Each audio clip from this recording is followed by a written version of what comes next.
الله سيدنا ومولانا محمد بن عبد الله وعلى آله وصحبه ومن والاه ولا حول ولا قوة إلا بالله العلي العظيم رب اشرح لي صدري ويسر لي أمري واحلل عقدة من لساني يفقهوا قولي اللهم افتح علينا فتوح العارفين وفقهنا في الدين وعلمنا ما ينفعنا يا رب العالمين.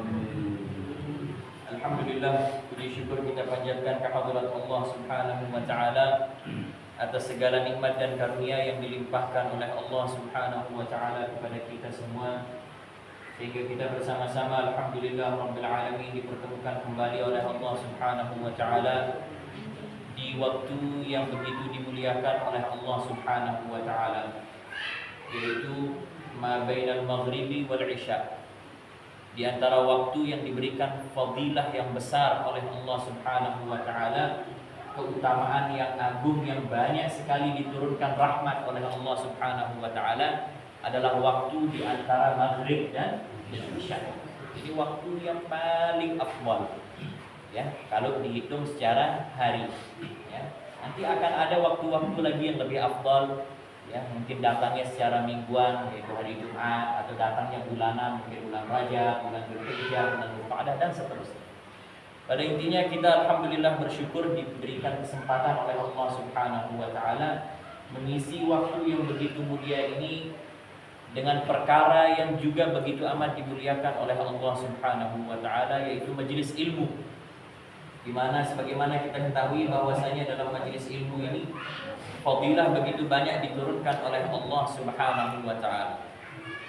Baik fadilah zahir maupun fadilah batin, segalanya memiliki keistimewaan dan kekhususan dari Allah Subhanahu wa taala. Maka sekali lagi kita bersyukur kepada Allah Subhanahu wa taala, dengan tentunya harapan kita semoga Allah Subhanahu wa taala senantiasa mengekalkan nikmat-nikmat ini ada dalam diri kita.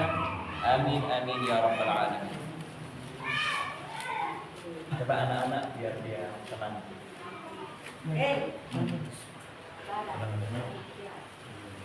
Salawat serta salam semoga senantiasa tetap tercurahkan kepada baginda Nabi besar Muhammad sallallahu alaihi wasallam. Bapak Ibu hadirin wal hadirat rahimakumullah. Kajian kita pada malam hari ini adalah mengkaji hadis kedua dalam kitab Arba'in An-Nawawiyah. Hadis kedua yang dimana berkaitan tentang rukun Islam, rukun iman, dan ihsan, juga sekaligus penjelasan tentang tanda-tanda dari hari kiamat. Ini hadisnya lumayan panjang dan akan kita kaji semuanya insyaallah pada malam hari ini. An Umar bin Khattab radhiyallahu taala anhu aidan qala. Hadis diriwayatkan oleh Sayyidina Umar bin Khattab radhiyallahu taala anhu, di mana pada pertemuan yang sebelumnya juga hadis pertama diriwayatkan oleh Sayyidina Umar, yaitu hadis tentang niat itu, innamal a'malu binniyat wa innamal likulli imri'in ma nawa, yang sudah kita bahas pada pertemuan bulan yang lalu.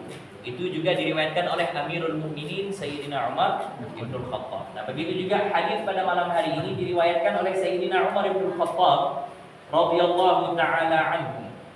Beliau mengatakan, bainama nahnu 'inda Rasulillah sallallahu alaihi wasallam dzata yaumin, suatu hari ketika kami sedang bersama baginda Rasulullah sallallahu alaihi wasallam. Sayyidina Umar cerita, suatu hari kami sedang bersama baginda Rasulullah sallallahu alaihi wasallam. Idh tala'a 'alaina rajulun shadidu bayadhi thiyabi shadidu sawadi sya'ri la yura 'alaihi atharu safari wa la ya'rifuhu minna ahadun. Ya. Tiba-tiba ketika kami sedang duduk bersama baginda Rasulullah sallallahu alaihi wasallam, muncullah orang asing. Ciri-cirinya, karena dia orang asing, kalau orang cerita, kalau ceritakan orang asing itu pasti ceritakan ciri-cirinya kan. Ada orang tidak kita kenal, tadi dia datang pakai baju putih, pasti kita ceritakan ciri-ciri. Sama juga Sayyidina Umar seperti itu yang dia lakukan. Datanglah orang yang tidak kami kenal. Ciri-cirinya syadidu bayadhi thiyab, bajunya sangat putih bersih. Ya, syadidu bayadhi thiyab, bukan hanya bayadhu thawb, Bukan hanya bajunya putih, tetapi bajunya sangat putih. Syadidu sawadi sya'ri, rambutnya begitu amat hitam. Kenapa Sayyidina Umar ceritakan bajunya begitu putih, rambutnya begitu hitam? Kenapa? Karena beliau ingin menjelaskan bahwa ini sebenarnya perkara aneh. Ada orang asing, tetapi tidak ada tanda musafir. Biasanya kalau orang asing itu pasti dia musafir. Kalau musafir, bajunya pasti, mohon maaf, kecil, atau rambutnya pasti berdebu. Tidak mungkin dia kelihatan bersih. Ini orang asing, tetapi dia seperti orang kampung. Bajunya bersih, ya, rambutnya hitam, mengkilap. Syadidu bayadil thiyab, syadidu sawadi sya'b. La yura alaihi atharus safar wa la ya'rifuhu minna ahad. Tidak kelihatan tanda-tanda bahwa dia musafir. Tapi anehnya tidak ada satupun dari kita dalam majelis yang kenal dengan orang ini. Tidak ada yang kenal dengan dia. Nah, dari ciri-ciri orang yang datang ke dalam majelis ilmu menghadap baginda Rasulullah SAW ada pelajaran penting. Apa pelajaran penting pertamanya? Kalau datang ke majelis taklim, datang dengan pakaian yang rapi, datang dengan pakaian yang bersih.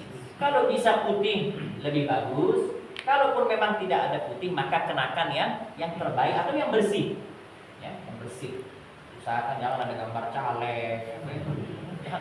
Akhirnya ganggu orang nanti pergi taklim, akhirnya yang dilihat itu yang kalah lagi. Dia kalau menang asik ini, udah caleg kalah lagi, tidak naik. Akhirnya jadi obrolan jamaah, akhirnya jamaah tidak fokus kepada isi taklim pengajian. Nah, kenakan pakaian yang bersih, yang rapi. Ya. Makanya kalau Abu Dzar, waktu beliau cerita juga tentang ini dalam hadis yang lain, beliau mensifati dengan lebih jelas lagi. Ahsanun nasi wajhan wa atyabun nasi rihan ka'anna thiyabuhu la yamassuha danasun. Ya, kami lihat orang yang datang ini mukanya begitu amat bersih dan paling ganteng di antara kita semua. Ya, kata Abu Dzar, dan wanginya sangat-sangat wangi.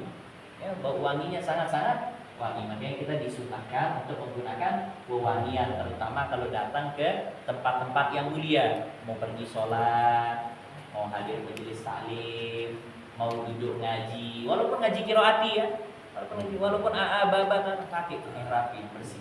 Kenapa? Karena mau menghormati ilmu. Ilmu ini begitu yang begitu dimuliakan oleh Allah Subhanahu wa taala. Maka hatta jalasa ila Nabi sallallahu alaihi wasallam fa asnada rukbatayhi ila rukbatayhi. Maka datang orang asing ini langsung duduk di depannya Rasulullah sallallahu alaihi wasallam. Langsung duduk depan Nabi. Ya. Dan dia pertemukan lututnya dengan lutut Nabi. Artinya duduk sangat dekat dengan baginda Rasulullah sallallahu alaihi wasallam. Dari ini juga ada pelajaran penting. Apa pelajaran pentingnya? Pelajaran pentingnya adalah kalau duduk di majelis taklim, jangan suka jauh-jauh dari ustaz. Jangan suka jauh. Kalau ibu-ibu tidak apa-apa, karena memang harus ada spasi. Jangan ibu-ibu akhirnya sekarang maju nanti habis kenal ibu-ibu kan. Bukan. Ini buat yang bapak-bapak, terutama bagi yang masih muda-muda. Jangan ini masya Allah masih muda, masih fresh, belakang dia lagi. Ya. Yang lebih menyedihkan lagi duduk di majelis taklim, masih muda, duduk nyender, rokok lagi. Ya, ini lebih parah lagi. Ya. Jadi dijaga, adab majelis itu dijaga. Bagaimana ketika kita datang ke sebuah majelis yang di dalamnya orang bahas ilmu, di dalamnya orang menyebut-nyebut nama Allah, di dalamnya orang menyebut baginda Rasulullah SAW, maka dijaga itu adab, pakaian yang bersih, ya, aroma yang wangi, kemudian sifat hudur, ya, bahwa dirinya itu khusyuk mendengarkan, ya, dan merapat dengan majelis. Makanya kalau majelis dulu para sahabat bersama baginda Rasulullah SAW, di sini diceritakan sama Imam Ibnu Hajar, beliau mengatakan bahwasanya saking rapatnya, terkadang saking rapatnya sahabat kalau duduk sama Nabi, kalau orang asing datang yang tidak kenal Nabi, tidak tahu mana sahabat mana Nabi, ya, saking rapatnya kalau duduk tidak tahu yang mana nama Muhammad. Makanya sering cerita kalau di hadis-hadis kalau ada orang asing datang, "Aina Muhammad?" Yang mana Muhammad? Kenapa? Karena saking rapat duduknya, tidak tahu mana ustaz, mana murid, saking rapat. Nah, ini orang asing ini datang pun juga mengajarkan kepada kita, diajarkan ini. Asnada rukbataini ila rukbatain. Dia senderkan rukbahnya, lututnya dengan lututnya baginda Rasulullah sallallahu alaihi wasallam ya. Jadi gini. Nah, ditemukan lututnya dengan lutut. Artinya sangat dekat ya. Memang di sini beberapa ulama hadis mengatakan bahwa itu dia dengan makna majazi, dengan bukan makna yang sebenarnya, bukan benar-benar ketemu lututnya dengan lutut Nabi, tetapi hanya ingin menceritakan saking dekatnya. Tapi ada juga ulama mengatakan enggak, memang dia merapatkan lututnya dengan lutut baginda Rasulullah sallallahu alaihi wasallam. Kemudian wa wada'a kaffaihi ala fakhidaihi, ay fakhidai Nabi sallallahu alaihi wasallam. Lalu dia letakkan telapak tangannya di pahanya Rasulullah sallallahu alaihi wasallam. Fakhid. Paha. Jadi duduk rapat, ketemu dia duduk tasyahud awal itu. Kemudian dia letakkan tangannya, telapak tangannya itu di pahanya baginda Rasulullah sallallahu alaihi wasallam. Adab ya. Tetapi tidak semua adab yang ada pada waktu itu bisa kita bawa dia menjadi adab di tempat kita ini ya. Karena coba antum sekarang kira-kira antum datang ke depan tuan guru duduk, senderkan lutut ya, dan lutut tuan guru pegang pahanya.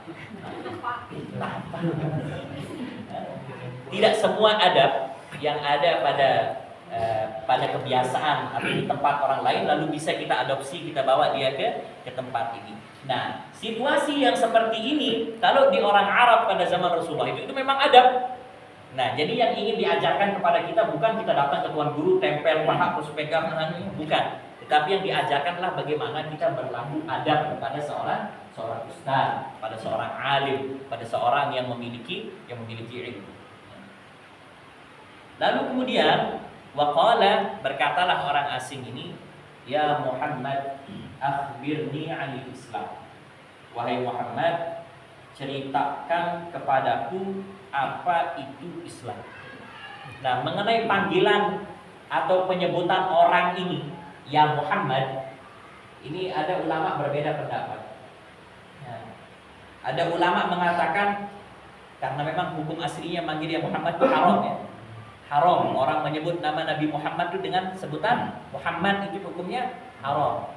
Bahkan dalam Imam Romli kalau saya tidak silap, Imam siapa itu menyatakan termasuk minal kabair, termasuk diantara dosa-dosa besar, sejajar sama zina, sama judi. Orang menyebut nama Nabi Muhammad dengan panggilan Muhammad, itu kurang ajar, tak boleh. Harus dengan ada embel-embelnya. Nabi Muhammad, Rasul Muhammad, Muhammad Rasulullah boleh ya. Dengan Muhammad Rasulullah, salawat serta salam kepada baginda Muhammad sallallahu alaihi wasallam boleh. Ada panggilan atau ada tempelan yang diatofkan atau yang dinaatkan, yang ditempelkan dengan nama baginda Rasulullah sallallahu alaihi wasallam. Nah, tapi kenapa kok orang ini berani menyebut ya Muhammad? Ya, padahal itu dosa. Di sini ulama bilang ada dua hal. Yang pertama, mungkin pada waktu itu belum diharamkan orang memanggil dengan nama ya Muhammad ya. Atau bisa jadi orang ini sengaja menyebut ya Muhammad untuk lebih mengaburkan lagi identitas dirinya, biar dirinya ini tidak ketahuan kalau siapa sih orang ini yang datang. Sengaja dia panggil dengan ya Muhammad, sengaja biar kelihatan semakin kurang ajar. Siapa ini orang asing datang tidak dikenal, tiba-tiba tempel lutut pegang paha Nabi terus langsung ngomong ya Muhammad. Nah, itu semakin bikin orang penasaran. Maka dia bilang ya Muhammad, akhbirni 'anil Islam, ceritakan kepadaku atau beritahukan kepadaku apa itu Islam. Apa itu Islam? Tolong kasih tahu saya apa itu Islam. Maka dijawab oleh baginda Rasulullah sallallahu alaihi wasallam, al-Islam an tashhadu an la ilaha illallah wa anna Muhammadar Rasulullah. Islam yang pertama adalah engkau bersaksi bahwa tiada Tuhan selain Allah dan bersaksi bahwasanya Muhammad adalah utusan Allah. Baginda Rasulullah SAW adalah utusan Allah. Ya, jadi harus bersaksi. Karena Imam Ibnu Hajar bilang kalau dia tidak mengatakan asyhadu maka belum sah Islamnya. Tiba-tiba ada orang nih mu'allaf nih, ada orang mau masuk Islam, lalu dia mengatakan la ilaha illallah Muhammadur Rasulullah. Menurut Imam Ibnu Hajar tidak sah Islam.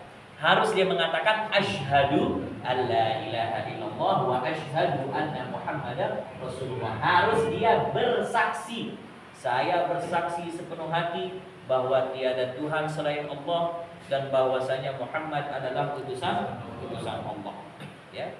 Jadi kesaksian diiringi dengan keyakinan dan juga nantinya diikuti dengan amalan.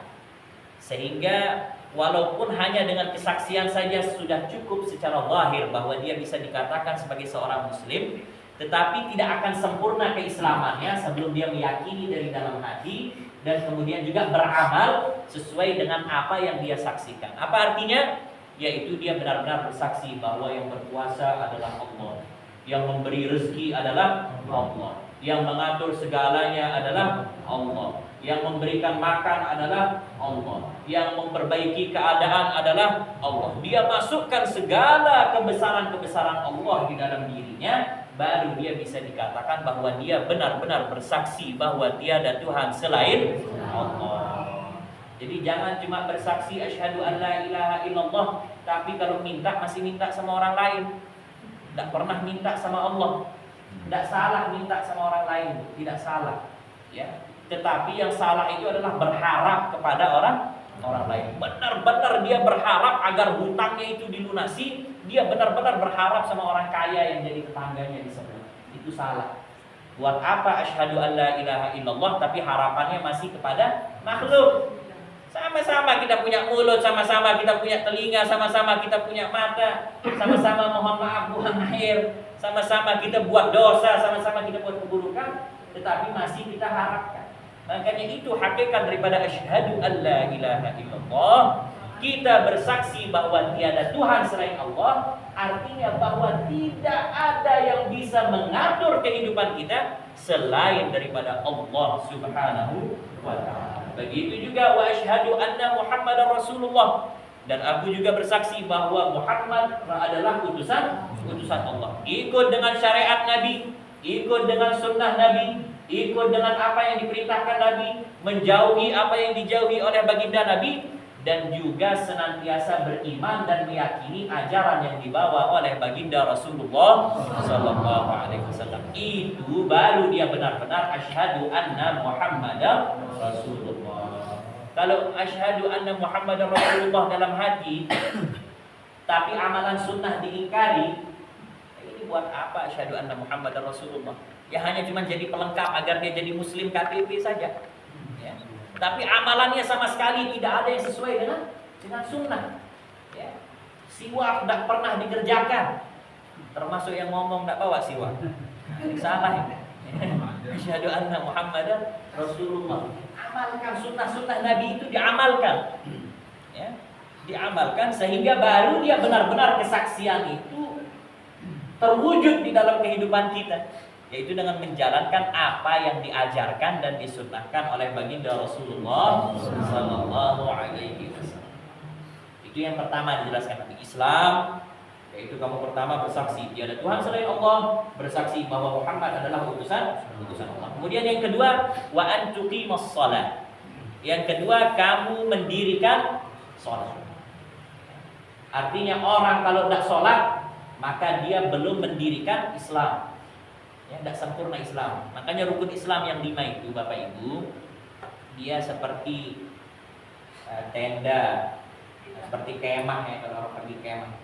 Akan ada tiang 4 di pinggir dan pasti ada tiang penunjang di tengah. Ya. Kalau salah satu ini roboh, ya, mungkin dia akan berdiri, tetapi dia tidak akan tegak lurus, ya.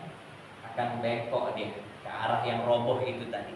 Artinya Islamnya tidak akan kuat. Lambat laun kalau Islamnya tidak kuat, maka robohlah tenda itu. Artinya Islamnya juga akan bisa hilang dari dalam diri. wal'iyadzubillah nanti akan ada tanda-tanda kemurtadan di dalam dirinya, atau minimal dia akan jadi orang munafik. Ya, di KTP Islam, ya, tapi amalan Islamnya tidak ada kecuali Idul Fitri, Idul Adha. Ya, itu pun tidak enak karena sama tetangga. Selebihnya wala Jum'ah, wala sholat, wala apapun saja yang memang diperintahkan di dalam Islam. Makanya itu diperhatikan. Nabi mengatakan iqamus shalah, mendirikan sholat. Jadi sholat itu memang dia harus didirikan. Sholat itu memang dia harus didirikan, bukan hanya mengerjakan, tetapi mendirikan. Kenapa dia dibilang iqam? Ya, di antara sebagian penafsiran ulama mengenai iqam itu karena memang sholat ini amalan yang berat, sehingga dia harus didirikan, bukan dia hanya sekedar dikerjakan. Ya. Kalau dia disebut mengerjakan sholat, ya, maka terkesan amalan sholat itu amalan yang mudah. Kesan sholat itu menjadi amalan yang mudah. Maka dari kata-kata iqamus sholat, di sini Rasulullah SAW ingin memberitahukan kepada kita bahwa amalan sholat ini berat, sehingga dia harus didirikan, dikuatkan, diamalkan, dilaksanakan dengan cara didirikan. Iqamus sholat. Kemudian yang berikutnya wa ita'uz zakat wa an tu'tiyaz zakat, yaitu yang ketiga adalah engkau membayarkan zakat. Keluarkan zakat. Yang bertani keluarkan zakat sesuai dengan batasan. Yang berdagang keluarkan zakat sesuai dengan batasan. Salat alhamdulillah sudah kita kupas tuntas di majelis ini. Zakat juga alhamdulillah sudah kita kupas di majelis ini. Ya, sudah berapa lama majelis ini? Sudah 2 tahun. Ya, 2 tahun kita sudah bahas semuanya di sini tentang salat, tentang zakat. Nah, itu sekarang tinggal dia ditunaikan. Yaitu dengan membayarkan sesuai dengan haknya dan kewajiban yang memang harus dia bayar. Kemudian yang berikutnya wa antasuma Ramadan, engkau berpuasa di bulan suci Ramadan. Kemudian wa antahujjal bait in istata'ta ilaihi sabila, engkau berhaji ke Baitullah bagi yang mampu. Ini 5 perkara ini adalah rukun daripada Islam, yang pondasi yang paling utama dan yang paling harus diperhatikan di dalam seseorang yang mengatakan bahwa dirinya itu adalah orang muslim. Harus ada 5: syahadat, sholat, zakat, puasa, haji. Salah satu tidak tertunaikan, maka akan susah dia disebut sebagai seorang muslim. Walaupun sebenarnya rukun Islam yang paling utama adalah dengan dia bersyahadat. Ketika dia bersyahadat, maka dia sudah bisa dikatakan muslim. Nah, tetapi tidak akan sempurna nama Islamnya sebelum dia menunaikan sholat, membayarkan zakat, puasa di bulan suci Ramadan, dan haji ke Baitullah bagi yang. Maka qala shadaqta. Maka orang yang bertanya ini, apa itu Islam? Setelah mendengarkan jawaban Nabi, bersaksi di Tuhan Allah, diberikan jawaban sampai haji ke Baitullah bagi yang mampu, maka orang ini menjawab shadaqta. Kamu benar. Kamu benar. Maka kata Sayyidina Umar, fa'ajibna lahu yas'aluhu wa yusaddiquh. Kami heran, kok bisa dia bertanya, tapi setelah dengar jawaban Nabi, malah dia benarkan jawaban Nabi. Kayak orang tahu, berarti dia tahu ini orang kan? Iya kan? Kayak kita bisa tanya, berapa rukun Islam? Misalnya kita tanya ke anak-anak kan? Maka anak-anak jawab, pertama syahadat, kedua sholat, ketiga zakat, 4 puasa, kelima haji. Betul, kita jawab. Berarti kita sudah tahu. Nah, orang ini juga seperti itu, dia tanya ke Nabi, apa itu Islam? Dijawab sama Nabi, Islam ini. Maka dia jawab, betul, saudara. Maka Sayyidina Umar bingung, siapa orang ini? Sudah asing, tidak kenal, dapat tempel lututnya, tanya tentang Islam. Lalu kemudian setelah Nabi jawab, dia bilang bahwa Nabi betul. Tapi tidak ada satupun sahabat yang berani untuk bertanya. Ada, ya, hening di dalam majelis itu, dia tenang. Ya, dia dengarkan apa yang sedang terjadi itu, mereka tidak ada satupun yang berani untuk berbuat sesuatu yang akan mengganggu daripada majelis. Qala, lagi dia ngomong orang ini, fa akhbirni 'anil iman. Sekarang, wahai Nabi Muhammad, tolong ceritakan kepadaku, beritahukan kepadaku apa itu iman. Apa iman? Tadi Islam sudah. Sekarang ceritakan kepadaku apa itu iman. Maka dijawab oleh baginda Nabi, iman, yang dimana memang iman ini artinya adalah tasdiqun bil qalbi. Ya, jadi iman itu adalah percaya dengan sepenuh hati terhadap apa-apa yang akan disebutkan nanti. Percaya dengan sepenuh hati. Dilihat, tidak dilihat, ya, harus wajib untuk dipercaya. Harus percaya. Ya. Karena kalau tidak percaya, ya, oleh ulama disampaikan kalau kita tidak percaya dengan salah satu, na'udzubillah, tidak percaya salah satu dengan yang nanti akan disebutkan dalam rukun iman ini, maka kafir mutlak. Dia akan kafir mutlak walaupun dia asyhadu an la ilaha illallah wa asyhadu anna muhammadar rasulullah. Udah syahadat, tetapi tidak percaya, misal contohnya nanti rukun iman malaikat, tidak percaya sama malaikat. Saya percaya sama nabi, saya percaya sama Quran, saya percaya sama Allah, tapi tidak percaya malaikat. Saya sama sekali tidak percaya dengan malaikat, maka dia dikatakan kafir. Ya, langsung jadi kafir walaupun dia bersyahadat. Nah, jadi iman itu adalah tasdiqun bil qalbi. Ya. Jadi dia harus meyakini dengan sepenuh hati, di dalam hatinya bahwa yang perkara-perkara ini ada. Ya, dia ada. Terlepas dari jumlahnya kita tidak perlu tahu karena nanti ada beberapa hal yang kita tidak akan bisa ketahui jumlahnya. Intinya kita percaya bahwa perkara-perkara itu semuanya ada dan pasti akan terjadi. Apa itu? Antu'mina billahi. Engkau beriman kepada Allah. Walaupun di antara kita semuanya tidak ada yang mungkin bisa melihat Allah, tetapi kita semua wajib beriman dan percaya akan keberadaan Allah. Wajib percaya 100%. Semua yang mengatur ini adalah Allah. Sama dia dengan tadi rukun Islam pertama itu, hakikatnya juga sama dia dengan hakikat iman ini, antu'mina billah. Hadirkan semuanya bahwasanya yang menguasai segala sesuatu ini adalah Allah. Bahkan dengan jatuhnya daun, itu ada pohon apa di luar pinggir itu, ya, dengan jatuhnya daun itu, setiap daun yang jatuh itu semua di bawah pengaturan Allah, semuanya. Semut hitam di malam yang gelap, di bawah batu yang hitam, itu berjalan kemana itu juga diatur oleh Allah. Semuanya ini diatur Allah. Jadi jangan pernah coba-coba mau berani untuk maksiat, karena pasti akan ketahuan, ditahu oleh Allah.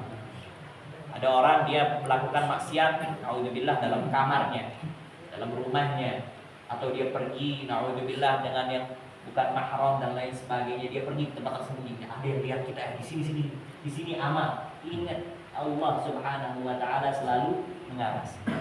Iman dengan wujud dan kehadiran serta keberadaan Allah Subhanahu wa taala di setiap keadaan, kondisi, situasi apapun. Bahkan mohon maaf, walaupun di tempat yang terburuk sekalipun, lagi qada'ul hajah, lagi buang hajat, lagi apapun, selalu diawasi dan dilihat oleh Allah Subhanahu wa taala. Antu'mina billah, yakin dengan keberadaan Allah dan juga dengan sifat-sifat yang ada pada Allah. Ada sifat 20. Ya, sering belajar sifat 20 dulu. Ya, Allah wujud, tidak, baqa, mukhalafatu lil hawadithi, qiyamu bi nafsihi, ya, dan wahdaniyah, qudrah, iradah, ilmun, hayyun, sama', basar, kalam, terus. Ya, ada 20 sifat. Itu juga wajib kita imani bahwa 20 sifat itu ada pada zat Allah Subhanahu wa taala. Begitu juga sifat mustahil. Ada 20 apa sifat mustahil? Lawan daripada sifat wajib, itu sifat wajib Allah. Wujud, lawannya adam. Qidam, lawannya adalah hadas, ya. Ya, baqa, ya, apalagi lupa saya itu, ada sifat mustahil karena memang jarang kita sebut, ya, jadi hilang. Intinya dia berlawanan dengan sifat 20 tadi. Kemudian ada sifat jaiz dari Allah. Sifat boleh. Apa sifat boleh itu? Yaitu Allah mau dan Allah tidak mau. Itu sifat jaiz. Kalau Allah mau terjadi, kalau Allah tidak mau maka dia tidak akan terjadi. Itu sifat jaiznya Allah. Sifat boleh-boleh bagi Allah, boleh-boleh saja. Itu sifat yang bebas bagi Allah Subhanahu wa taala. Pada intinya kita yakin dengan keberadaan Allah, dengan wujud Allah dan sifat-sifat yang ada pada diri Allah Subhanahu wa taala. Itu yang pertama, iman kepada Allah. Kemudian wa malaikatihi, beriman kepada malaikatnya, beriman kepada malaikat-malaikat. Apa itu malaikat? Makhluk-makhluk ciptaan Allah yang diciptakan oleh Allah dari cahaya. Dia diciptakan oleh Allah dari cahaya. La ya'sunallaha ma amarahum wa yaf'aluna ma yu'marun. Tidak pernah maksiat dan selalu mengerjakan apa yang diperintahkan. Itu sifat malaikat. Diciptakan dari cahaya dan senantiasa ikut dengan perintah Allah. Ada satu malaikat, segolongan malaikat diciptakan oleh Allah sujud. Dari pertama dia diciptakan sampai hari kiamat sujud. Ada segolongan malaikat diciptakan subhanallah, untuk zikir subhanallah. Dia sebut subhanallah sampai hari kiamat. Ya, masing-masing memiliki tugas-tugas yang telah ditentukan oleh Allah Subhanahu wa taala. Nah, tapi ada 10 malaikat yang wajib untuk kita ketahui dan wajib untuk kita imani, yaitu malaikat Jibril dengan tugasnya bawa wahyu, kemudian Mikail yaitu yang mengatur hujan dan rezeki, kemudian Israfil yang bertugas untuk meniup. Untung tidak sebut trompet. Saya mau salahin tadi kalau sebut trompet ya, meniup sangkakala. Trompet kayak orang tahun baru kecil. Sangkakala yang besar. Meniup sangkakala. Israfil itu dia tugasnya dengan meniup sangkakala besar. Israfil. Kemudian yang keempat Izrail. Pakai ain ya. Izrail. Ain. Izrail adalah bertugas untuk mencabut nyawa. Bagaimana dia cabut nyawa orang detik sana sini semua ada orang meninggal. Tidak usah tahu bagaimana caranya. Yang penting kita percaya. Tak perlu kita cari tahu mana ya kira-kira. Habis waktu sambil ngerokok buat kopi. Berarti dan malaikat Israil. Ya. Tidak usah pikir. Ini percaya sama malaikat. Tugas bagaimana cara dia menyelesaikan tugasnya itu urusan malaikat Israil. Nggak usah kita pusingkan bagaimana cara malaikat Israil melaksanakan tugasnya. Walaupun nanti itu ada riwayat diceritakan juga oleh para ulama bagaimana caranya. Jadi dalam riwayat disampaikan bahwa malaikat Israil itu dia hanya memegang catatan saja. Ya, tapi nanti yang bertugas untuk menarik itu adalah ada anak-anak buahnya nanti di bawah. Ya, tapi itu ada juga beberapa riwayat yang berbeda dengan Israil. Tadi apa? Israil. Kemudian Raqib Atid yang mencatatkan daripada amalan manusia. Kemudian Munkar Nakir yang datang di kubur. Kemudian Ridwan dan Malik. Ridwan penjaga sorga, Malik penjaga daripada api neraka, gerbang daripada api neraka. Itu malaikat yang wajib untuk diimani. Kemudian yang berikutnya wa kutubihi, dan juga wajib beriman kepada kitab-kitab Allah. Wajib beriman kepada kitab-kitab Allah. Ada berapa kitab-kitab Allah yang diturunkan? Ada 4 yang wajib untuk kita ketahui. Totalnya kalau kata ulama ada 104. Totalnya ada 104. Yang wajib untuk kita imani itu 4. Taurat kepada Nabi Musa, kemudian Zabur kepada Nabi Daud, kemudian Injil kepada Nabi Isa, kemudian Al-Quran kepada baginda Rasulullah sallallahu alaihi wasallam. Adapun yang 100 lainnya itu disampaikan 50 kepada Nabi Syif, 20 kepada Nabi Ibrahim, 10 kepada Nabi Adam, ya, dan 10 kepada Nabi Idris. Saya lupa itu rincian secara terperinci. Intinya para ulama itu pun sebenarnya banyak beda pendapat. Intinya yang wajib untuk kita imani adalah 4 kitab. Itu yang wajib untuk kita imani. Taurat pada Nabi Musa. Taurat yang ada sekarang tidak perlu kita imani karena memang sudah banyak tahrif, sudah banyak perubahan. Sama kayak Injil. Injil yang ada sekarang tidak perlu kita imani, percaya bahwa Injil ini benar-benar datang dari Allah, tidak perlu.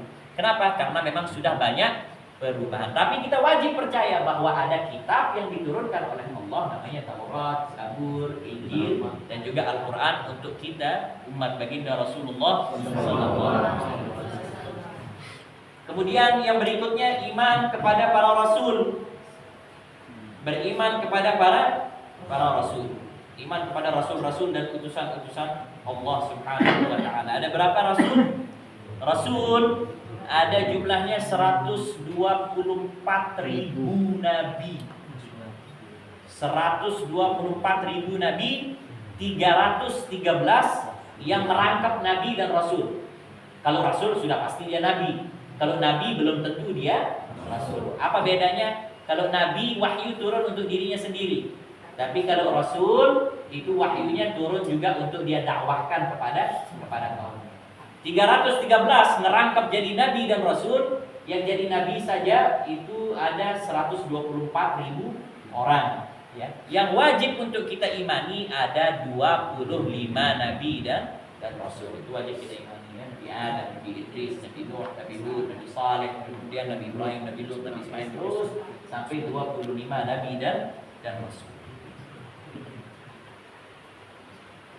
Wajib diimani dan tidak boleh membandingkan antara satu nabi dengan nabi lain, kecuali Nabi Muhammad, jelas. Nabi Muhammad karena dia memang paling utamanya nabi. Tapi yang lain-lain nggak boleh banding-bandingkan. Saya kayaknya lebih ngefan Nabi Ibrahim, ya. Lebih keren dia, kayaknya dibuang di api 40 hari nggak kenapa-napa. Nggak boleh, ya nggak boleh.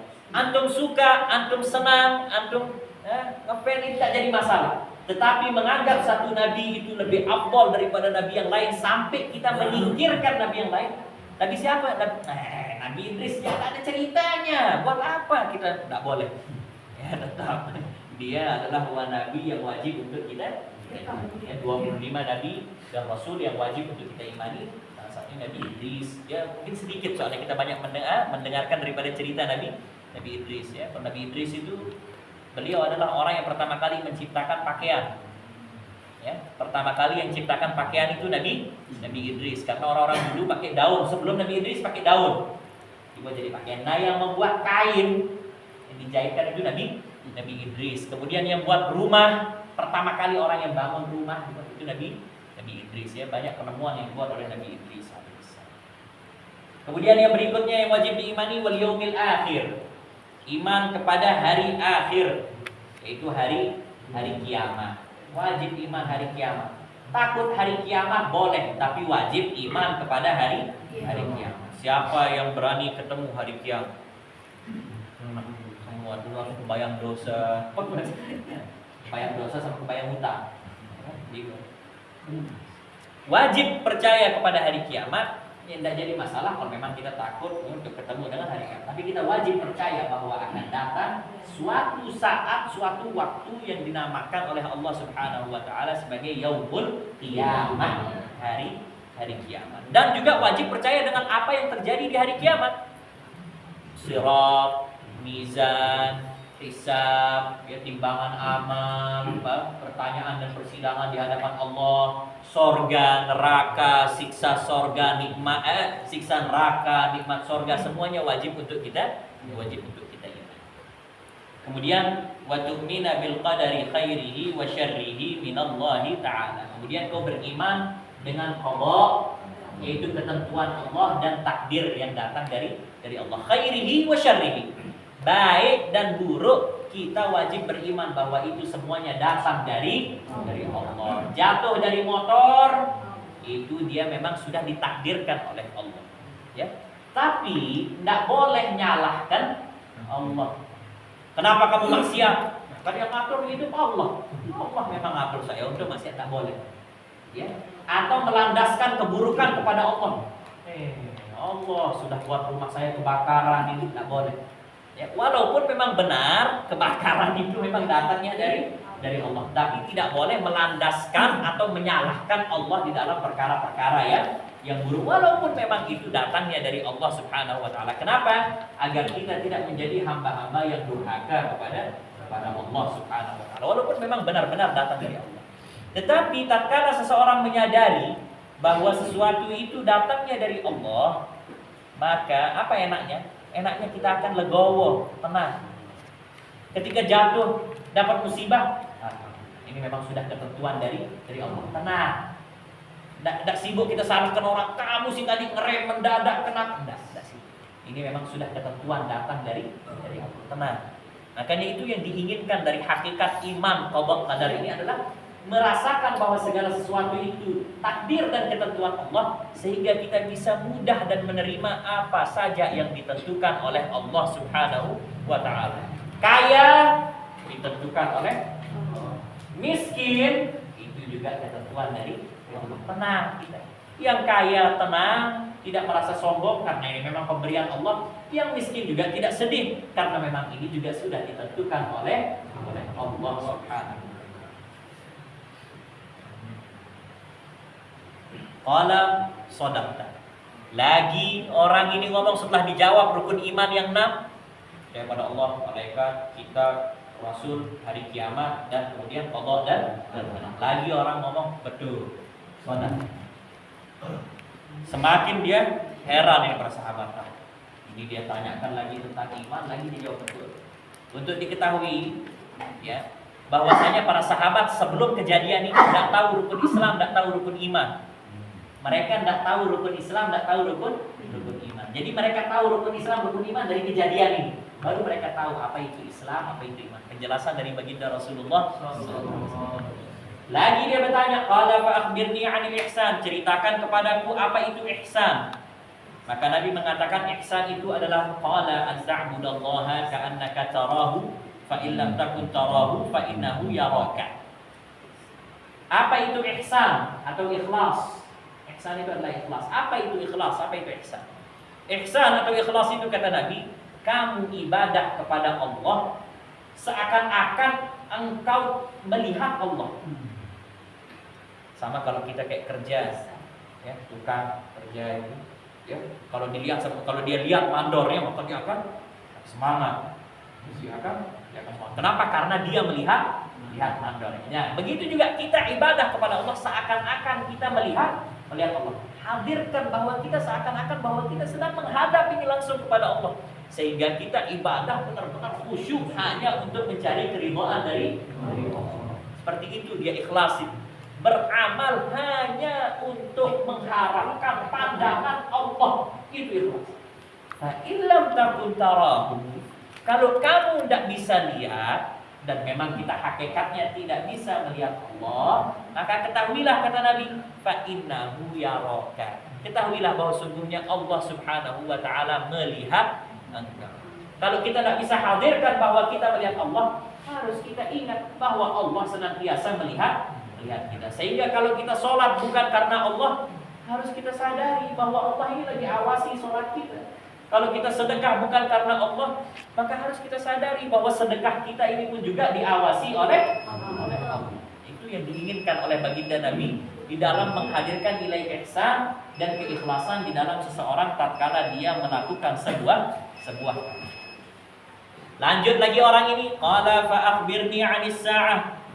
Kalau gitu wahai Muhammad, tolong ceritakan kepadaku kapan datangnya hari kiamat.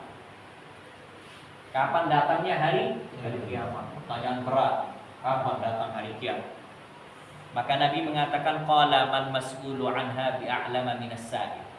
Ya, yang kamu tanya sama dengan yang sedang bertanya.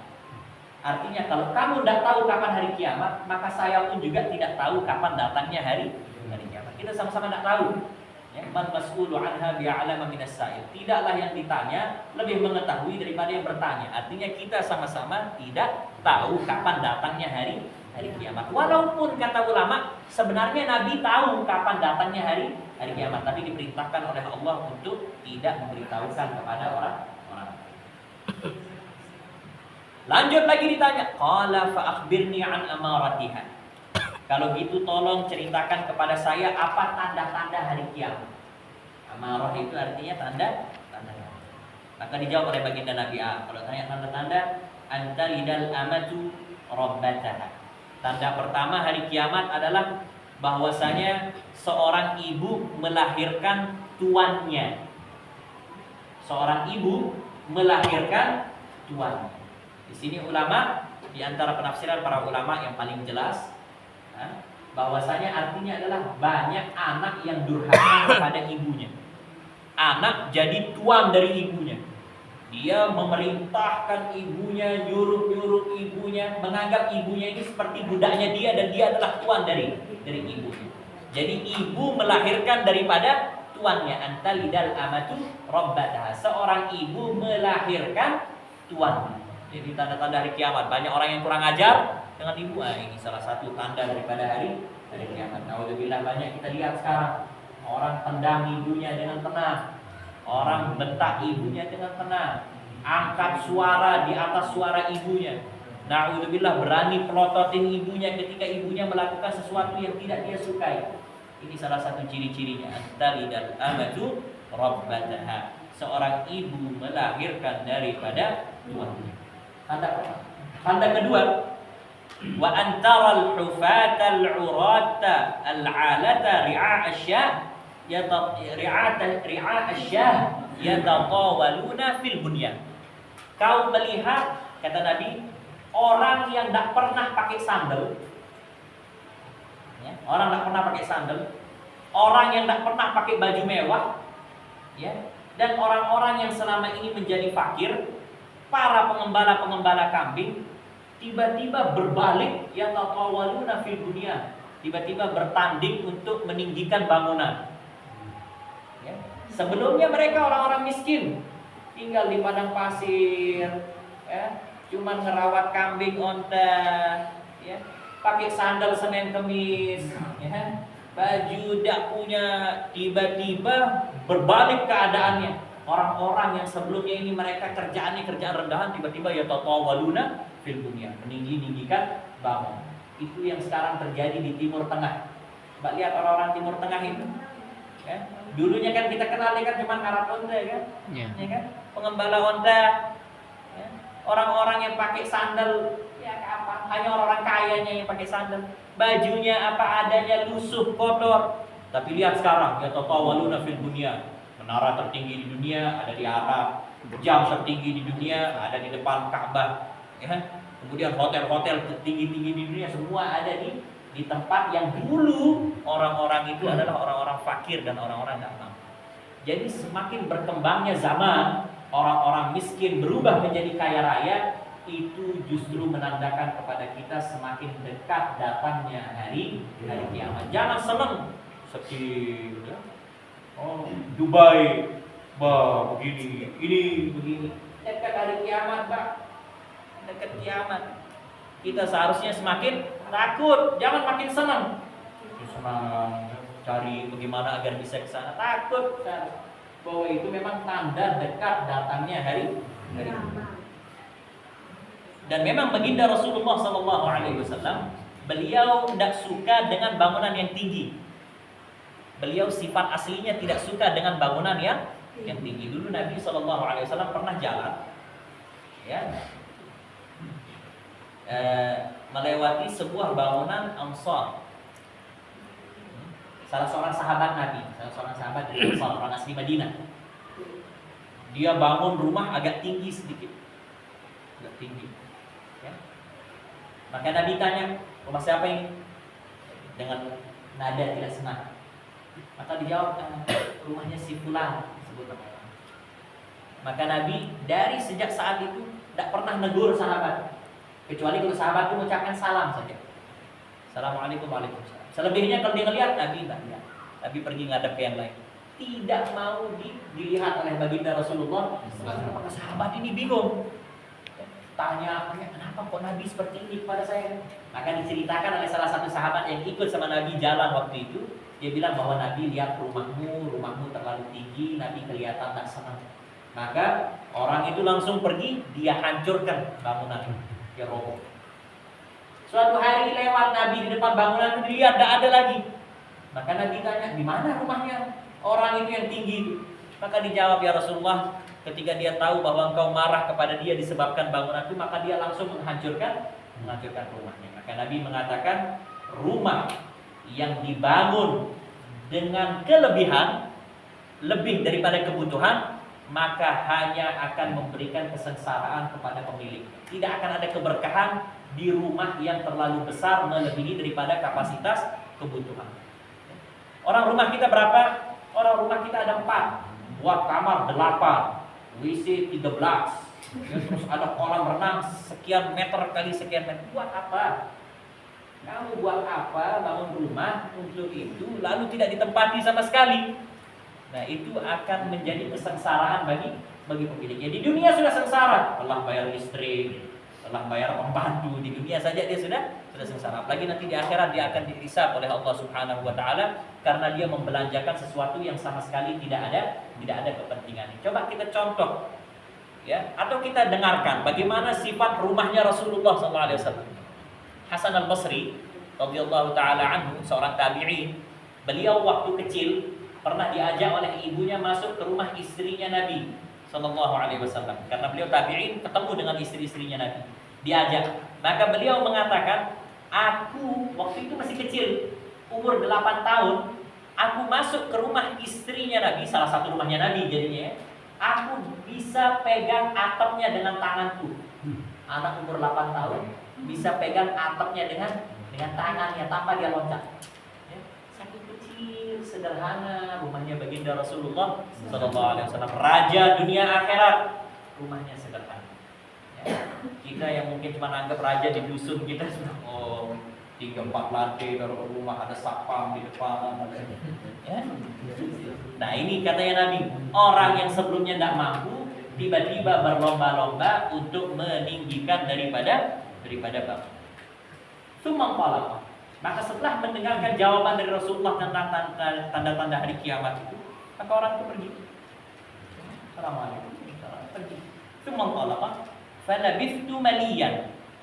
Maka aku berdiam, kata Sayyidina Umar.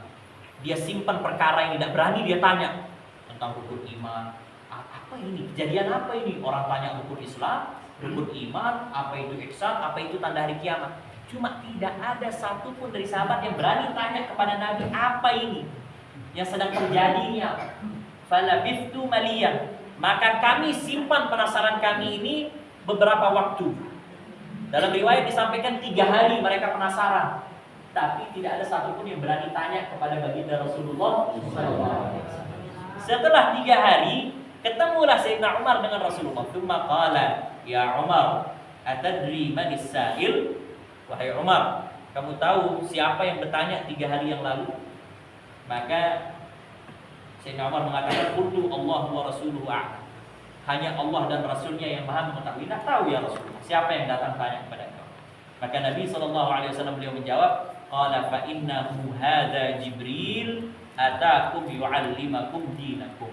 Sesungguhnya yang datang kemarin itu yang bertanya tentang Islam, iman, ihsan, tanda-tanda hari kiamat, itu adalah malaikat Jibril. Dia mau mengajarkan agama kepada kalian, biar kalian paham tentang fondasi dan rukun-rukun agama. Ya. Jadi dari hadis ini Bapak Ibu hadirin wal hadirat rahimakumullah, pelajaran yang begitu banyak yang sebenarnya kita dapatkan dari hadis yang memang begitu panjang ini. Yang memang pada intinya bahwa kesempurnaan Islam adalah dengan menunaikan yang 5 tadi. Kemudian kesempurnaan iman yang wajib untuk kita imani adalah 6 perkara tadi.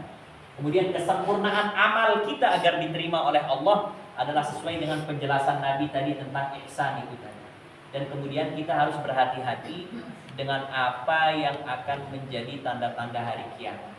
Apa cara kita berhati-hati? Cara kita adalah dengan mempersiapkan diri kita dengan memperbanyak iman dan amal. Itu paling penting. Tanda-tanda hari kiamat itu ketika kita tahu, maka kita persiapkan iman dan amal saleh. Jangan justru terjerumus, sudah tahu tanda hari kiamat, malah terjerumus lagi semakin banyak melakukan dosa dan maksiat. Akhirnya yang sudah dia dekat dengan maut, ya, pas datang itu malaikat Israel cabut, qala rabbirji'un la'alli a'malu salihan fima taraktu. Ya Allah, balikkan ya Allah biar saya bisa buat amal-amal soleh yang dulu selama ini saya tinggalkan. Kalla innaha kalimatun huwa qailuha wa min waraihim barzakhun ila yaumi yub'ats. Ya, itu adalah kalimat yang tidak ada gunanya kata Allah, dan di hadapannya nanti hari barzakh sampai nanti mereka dibangkitkan di sidang di hadapan Allah Subhanahu wa taala. Perbaiki keislaman kita, perbaiki keimanan kita, perbaiki keikhlasan kita, dan wanti-wanti diri kita bahwa kita ini sudah dekat dengan akhir zaman dan bahkan sudah berada di dalam akhir zaman. Sehingga perbaiki Islam, perbaiki iman, perbaiki ikhlas agar amalan kita semuanya diterima oleh Allah Subhanahu wa taala. Dan pelajaran yang terakhir dari hadis ini adalah bahwasanya kita sangat-sangat dianjurkan cari tahu tentang agama. Cari tahu, tanya, Ustaz bagaimana ini Ustaz? Tetapi cari tahu bukan untuk mencari-cari tahu, dibuat-buat masalah. Ustaz, apa hukumnya kalau kita makan jawab tapi jawab itu dia diragi. Nah, jangan buat sebuah pertanyaan yang tidak mau jawab saja udah jijik duluan. Jangan bertanya sesuatu yang memang itu kesannya untuk dibuat-buat. Ustaz, bagaimana kalau kita buat begini? Ada sering tuh pertanyaan-pertanyaan ini agak susah dihadirkan apa contohnya ya. Cuman saya sering sekali mendapatkan tuh pertanyaan-pertanyaan yang tidak perlu sebenarnya untuk ditanyakan. Nah, tapi kita cari tahu tentang perkara-perkara yang perlu. Ustaz, saya lihat tadi ada orang sholat dia begini-begini. Kira-kira bagaimana itu hukumnya Ustaz? Karena saya terkadang juga melakukan itu. Nah, itu kita cari tahu tentang perkara-perkara yang memberikan manfaat kepada agama kita. Nah, itu seperti itu diajarkan oleh malaikat Jibril. Datang kepada Ustaz, orang paling alim, duduk di hadapannya, langsung bertanya tentang perkara-perkara yang penting sehingga bisa memberikan manfaat kepada dirinya dan juga memberikan manfaat kepada orang-orang yang ada di sekitarnya. Insyaallah ini akan menjadi keberkahan untuk kita semua insyaallah dengan izin Allah Subhanahu wa taala. Kita mendapatkan bagian keberkahan daripada hadis dan sabda baginda Rasulullah sallallahu alaihi wasallam. Amin amin ya rabbal alamin. Bapak Ibu hadirin wal hadirat rahimakumullah. Kami akan memberikan sebuah informasi sekaligus undangan juga karena memang pertemuan kita ini 1 bulan 1 kali. Jadi saya undang dari sekarang untuk bersama-sama hadir dalam khatam kitab Mukhtasar Sahih Bukhari yang biasa kita adakan setiap tahun di bulan Rajab, cuman kenanya di tahun ini di bulan Sya'ban, di awal bulan Sya'ban, yaitu persisnya pada hari Sabtu tanggal 1 Februari. Hari Sabtu tanggal 1 Februari selepas salat asar, seperti pengajian kita rutin seperti biasanya itu. Selepas salat asar di tempat kami di Pondok Pesantren Hidayah Bukhari. Kita di sana penutupan pengajian rutin bulanan kita karena sudah menjelang bulan suci Ramadan. Sekaligus kita juga mengkhatamkan kitab hadis Mukhtasar Sahih Bukhari. Insyaallah semuanya kita dapat hadir yang meramaikan pada majelis-majelis baik dan juga disampaikan kepada keluarga yang mungkin tidak hadir dalam kesempatan malam ini. Diajak semuanya, laki-laki maupun perempuan, silahkan datang ya. Saya tidak takut dengan tamu yang ramai. Kalau bisa ramai yang lagi datang, tidak khawatir sama sekali. Silahkan. Insyaallah. Terima kasih banyak. Insyaallah menjadi keberkahan dan manfaat untuk kita semua. Amin amin ya rabbal alamin. Subhanakallahumma wa bihamdika asyhadu an la ilaha illa anta astaghfiruka wa atubu ilaik. Assalamualaikum warahmatullahi